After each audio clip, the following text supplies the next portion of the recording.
या बसा. नमस्कार बसा. नाव न सांगता तुमची ओळख करून द्या. मी 25 वर्षाचा असून ऐरोली नवी मुंबई येथे राहतो. माझं स्थापत्य अभियांत्रिकी ही पदवी Datta Meghe college of engineering Airoli येथून झालेली आहे व डिग्रीमध्ये मला 66.02% आहे. 11वी-12वी पर्यंत शिक्षण VG वजे केळकर कॉलेज मुलुंड येथून व 10वी पर्यंतचं IES सेकंडरी स्कूल कांजूरमार्ग येथून झालेलं आहे. मी 2019 साली पास आउट झालोय आणि त्यानंतर स्पर्धा परीक्षेची तयारी करत आहे व MPSC 2021 हा माझा दुसरा अटेम्प्ट आहे. बरं, तुम्ही फक्त टेक्निकलच एक्झाम साठी MPSC देताय की जनरल पण देताय? टेक्निकल साठी हा तुमचा दुसरा अटेम्प्ट आहे. पहिल्या अटेम्प्टला काय झालं होतं? कुठपर्यंत पोहोचला होता? इंटरव्ह्यू पर्यंत पोहोचलेलो पण फायनल सिलेक्शन नाही झालं. इंटरव्ह्यू पण दिला होता तुम्ही? दिलेला. बरं, तुम्हाला 10वीला किती मार्क्स होते? 94.55. बरं, आणि 12वीला? 76.62. एवढे कमी काय झाले बरं अचानक मार्क्स? ते कसं की जेव्हा शाळेमध्ये होतो तेव्हा शिक्षकांच्या संपर्कामध्ये होतो तेव्हा शिक्षक स्वतःहून म्हणजे ओळखायचे, ते स्वतःहून पुश करायचे. पण जसं कॉलेजला गेलो जरा एक कॉलेज मोठं, जरा थोडं डिफरन्स राहायला लागला इंग्लिशमध्ये, या सगळ्या गोष्टीमध्ये थोडं राहून गेलं. त्यामुळे मार्क्स कमी झाले? कमी, थोडं लक्ष पण कमी घातलं. बरं, तुम्ही CET वगैरे दिली होती का मग? हा, JEE दिली. बरं, मग तुम्ही इकडे BE सिव्हिल हेच घ्यायचं, सिव्हिलच स्ट्रीम घ्यायचं असं का ठरवलं? लहानपणी होतं तेव्हा इंजिनिअरिंग करायचं फिक्स होतं कारण की मॅथ्स आणि सायन्स खूप चांगलं होतं. पण स्ट्रीम निवडायचं तर मेकॅनिकल पण आहे, सिव्हिल असे मेन ब्रांच होते. पण जवळपास कन्स्ट्रक्शन, बिल्डिंग ह्याच्यामध्ये पहिल्यापासून एक हेवा वाटायचा की हे कसं उंच इमारत तयार होतील, एक क्युरिओसिटी होती. मग त्यामुळे सिव्हिल ब्रांच घ्यायचं ठरवलं. बरं, फादर ऑफ सिव्हिल इंजिनिअरिंग असं कोणाला म्हणतो बरं आपण?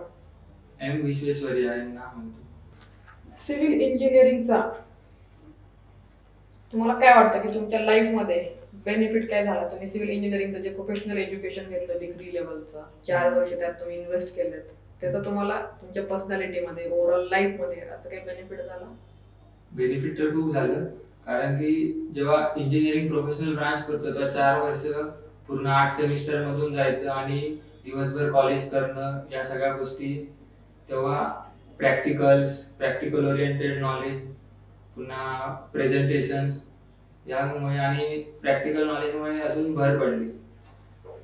बरं, WRDचं काय काम असतं बरं बेसिकली? इन जनरल WRD काय काम करतं? WRD directly water related, waters and resource department म्हणजे डॅम्स आणि कॅनल्स, त्याचा पाणी पुरवठा करणं हे त्यांचं मेन काम आहे. बरं, त्याच्यामध्ये असिस्टंट इंजिनियर सिव्हिल म्हणून तुमची कामाची जबाबदारी काय राहील स्पेसिफिक म्हणजे आता असिस्टंट इंजिनियर साठी एक डॅमची किंवा कॅनलची साईट भेटेल.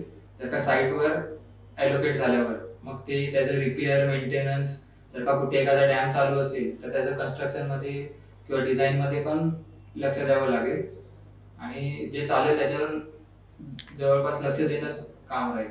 बरं, तुम्ही आतापर्यंत कुठल्या डॅमला व्हिजिट केले का? डॅमला तर व्हिजिट नाही झाली. कधीच नाही केलं? नाही, कॉलेजमध्ये असताना कोयना डॅम सोबत चाललेलं म्हणजे प्रयत्न, पण तिकडून परमिशन नाकारली आणि त्यानंतर असा योग नाही आला. योग नाही आला? कधी येईल तो योग? जेव्हा तुम्ही जॉईन व्हाल असिस्टंट इंजिनियर म्हणून तेव्हाच? हा. बरं, आणि धरणाचा आपण म्हणतो कॅचमेंट एरिया असतो, हा शब्द खूप वेळा आपण ऐकतो, तर एक्झॅक्टली काय असतं कॅचमेंट एरिया म्हणजे? कॅचमेंट एरिया म्हणजे जिथे आपण डॅम वॉल बांधतो त्या पाठीमागे जेवढ्या एरियामधून पाणी जमा होतं त्या रिझर्व्हायर मध्ये, त्या एरियाला कॅचमेंट एरिया म्हणतात. बरं, आणि आतापर्यंत तुम्ही असं कुठलं ऐकलं की कुठल्या धरणाचे महाराष्ट्रातल्या स्पेसिफिकली सगळ्यात जास्त पाणी साठवण्याची क्षमता आहे असं कुठलं धरण आहे? जायकवाडी. बेसिकली आपले जे धरणं आहेत त्यांचे सध्या काय प्रॉब्लेम्स आहेत बरं? सिव्हिल इंजिनियर म्हणून तुम्ही काय सांगू शकाल? त्या पॉइंट ऑफ व्ह्यू पाहिलं तर काय काय प्रॉब्लेम्स आहेत? धरणं सध्या महाराष्ट्रात जेवढ्या पण नद्या आहेत सध्या कन्स्ट्रक्शन पॉइंट ऑफ घेता की कन्स्ट्रक्शन पूर्ण आहे, म्हणजे अजून धरणं आपण वाढवू शकत नाही की जेवढे व्हायला पाहिजे तेवढे सफिशियंट आहेत, पण त्या धरणाचं पाणी वाटप प्रॉपर होत नाहीये. हा, नवीन प्रकल्प सुरू नाही करायला पाहिजे म्हणजे सध्या त्या साईट्सच अवेलेबल नाहीत. जेवढे धरणं आहेत त्यातून पूर्ण होऊ शकते आपल्या महाराष्ट्राची गरज. फक्त ते लिकेज, पाण्याचं व्यवस्थित वाटप यामुळे पाणी कमी पोहोचवलं जाते. तर माझ्या मते धरणापेक्षा आता त्याचं डिस्ट्रीब्युशन सिस्टम अजून स्ट्रेंथन करायची गरज आहे. जलसंपदा विभागाचं, पाटबंधारे विभागाचं जलसंपदा असं विभागाचं नामकरण कधी झालं? 2004 साली. किती नदी खोरे विकास महामंडळ आहेत आपल्या महाराष्ट्रात 5 आहे. कोणते कोणते? गोदावरी, कृष्णा, नर्मदा, तापी. धरणांचे जे प्रकल्प असतात त्याचं मोठे, मध्यम, लघु असे विभागणी असते. कशाच्या आधारावर असते? ते त्यांच्या कॅचमेंट कमांड एरियाच्या आधारावर असते. काय असतं कमांड एरिया? कमांड एरिया धरणामध्ये आता पाणी स्टोअर झाले, पण ते किती लोकांपर्यंत, किती एरियापर्यंत आपण पोहोचू, तो कमांड एरिया असतो. ठीक आहे. तर मग मोठा प्रकल्पाचा कमांड एरिया किती असतो? 10,000 हेक्टर पेक्षा जास्त असेल तर मोठा प्रकल्प. मग ते प्रकल्पाच्या उंचीवरती आणि त्याच्या तो किती मोठा बांधला आहे त्याच्यावर नसतं का ते? नाही, किती लोकांपर्यंत कमांड करतो त्या लोकांना. ठीक आहे. मग आपल्याकडे मोठे प्रकल्प कुठले? जायकवाडी, कोयना, उजनी. जायकवाडी प्रकल्प जो आहे तो मोठा प्रकल्प आहे, बरोबर. ते धरण कशाचं पासून बांधलेलं आहे? दगड, माती, सिमेंट, लोखंड? मातीचं धरण. आणि बाकीचे धरण? बाकीचे मोस्टली मिक्स आहेत, म्हणजे सिमेंट कॉन्क्रीट प्लस माती. काय पूर्ण सिमेंट कॉन्क्रीटचे पण आहेत. बरोबर. तुम्ही सिव्हिल इंजिनिअरिंगला ऍडमिशन घेतलं कारण तुम्हाला बिल्डिंग्स कशा बांधल्या जातात, कन्स्ट्रक्शन याच्याविषयी आवड होती, निर्माण झाली. आवडतं कन्स्ट्रक्शन कोणतं तुमचं? कुठली बिल्डिंग तुम्हाला आवडली आतापर्यंत, ज्याला तुम्ही सिव्हिल इंजिनिअरिंगचा एक उत्कृष्ट नमुना म्हणू शकाल? मला म्हणजे मंदिरं जी आपल्या साऊथ इंडियामध्ये आहेत पाहिलीत तुम्ही? असं डायरेक्टली व्हिजिट नाही केली. ॲज अ बिल्डिंग म्हणून तुम्हाला जगभरात किंवा भारतात कुठलं कन्स्ट्रक्शन आवडलं? जगभरामध्ये बुर्ज खलिफा आहे, एकदम त्याच्या उंचीमुळे. भारतातलं काही कन्स्ट्रक्शन साईट, एखादी कन्स्ट्रक्शन बिल्डिंग? आपलं ताजमहल आहे. ताजमहल. मला सांगा, धरणाची उंची कमी किंवा जास्त असल्याने काय फरक पडतो? पहिली गोष्ट त्याचा स्टोरेज कॅपॅसिटी चेंज होते. उंची वाढल्यामुळे त्याचा तो कॅचमेंट एरिया असेल, म्हणजे जिथे पाणी स्टोअर होतं, कदाचित तो अजून वाढेल. त्यामुळे जी आजूबाजूची गावं असतील त्यांना मग ती अजून खाली करून आपल्याला रिकामे करावे लागतील. महाराष्ट्रात किती प्रकल्प आहेत, मध्यम, मोठे, लघु असे धरून? जवळपास 82 मोठे प्रकल्प आहेत, 250च्या आसपास मध्यम आहेत आणि 3100 लघु आहेत. ओके. यांच्यामुळे महाराष्ट्राच्या सिंचन क्षमतेमध्ये गेल्या 50 वर्षात किती वाढ झाली? आधी आपण जेव्हा स्वतंत्र झालो तेव्हा 3.6 मिलियन हेक्टर एवढी सिंचन क्षमता होती, पण आता ती जाऊन 12.6 झालेली आहे. सफिशियंट वाढली का? हा, सध्या म्हणजे जेवढी कॅपॅसिटी पाहिजे तेवढी आहे. तुम्ही म्हणताय सगळे प्रकल्प जेवढे तेवढे होऊन गेले आहेत सगळे. मराठवाडा दुष्काळामध्ये, भरपूर मोठा प्रदेश आहे की जो दुष्काळातच आहे. म्हणजे कसं काय प्रकल्प समाधानकारकरित्या झाले? म्हणजे आता आपण नद्यांवर धरण बांधणार तर जेवढ्या साइट्स म्हणजे नॅचरली अवेलेबल आहेत आणि त्या पूरक आहेत तेवढं बांधून झालेलं आहे. अजून एक्स्ट्रा करण्यापेक्षा आता आपल्याला सप्लाय करायचा असला पाण्याचा तर त्यासाठी मग काय आपल्याला काळजी घ्यायला पाहिजे? सध्या आपण कॅनल सिस्टम वापरतो. तर कॅनल सिस्टम मध्ये खूप सारे लॉसेस असतात. पहिल्यांदा ते जमिनीमध्ये पर्क्युलेशन किंवा इव्हापोरेशन होतं. त्याबद्दल जर का पाईपलाईन आपण केली तर त्याच्यामध्ये खूप जवळपास 40% लॉस आपण वाचू शकतो. मग का नाही करत आपण? त्यामध्ये कॉस्ट हा मेन इश्यू आहे की कॅनल बांधायला जेवढा कॉस्ट येतो त्यापेक्षा खूप जास्त पाईपलाईन साठी येतो.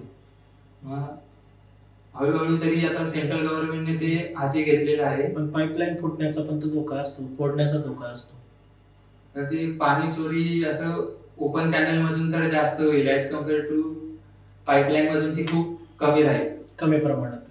मला सांगा, पाटबंधारे तुमचा जलसंपदा विभाग जो आहे तो शेतकऱ्यांना पाणी पुरवठा करतो, उत्पन्न कसं मिळतं त्यांना? एवढे जे धरणं बांधतात, कालवे मेंटेनन्स करतात, त्याचा पैशाचं खर्चाचं उत्पन्नाचं काय साधन? पहिली गोष्ट, हे धरण बांधणं हे फायद्यासाठी बघत नाही की त्याने शेतकऱ्यांना पाणी मिळावं, आपल्या देशाचं उत्पन्न वाढ हा त्यांचा प्रायमरी उद्देश असतो.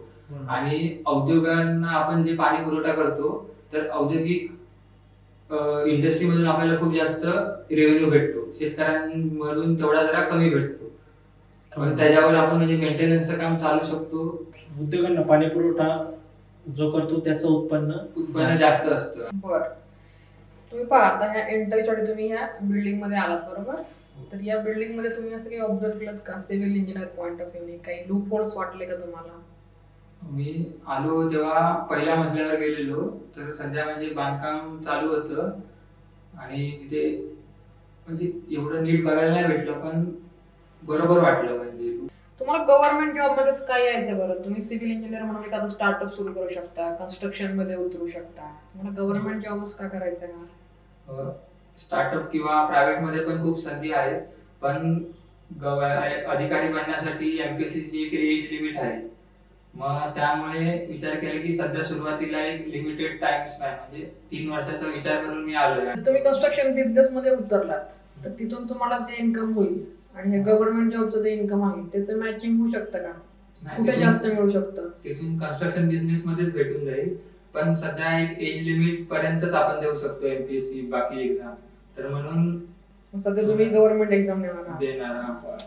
ठीक आहे, चालेल, येऊ शकता. All the best. Thank you so much.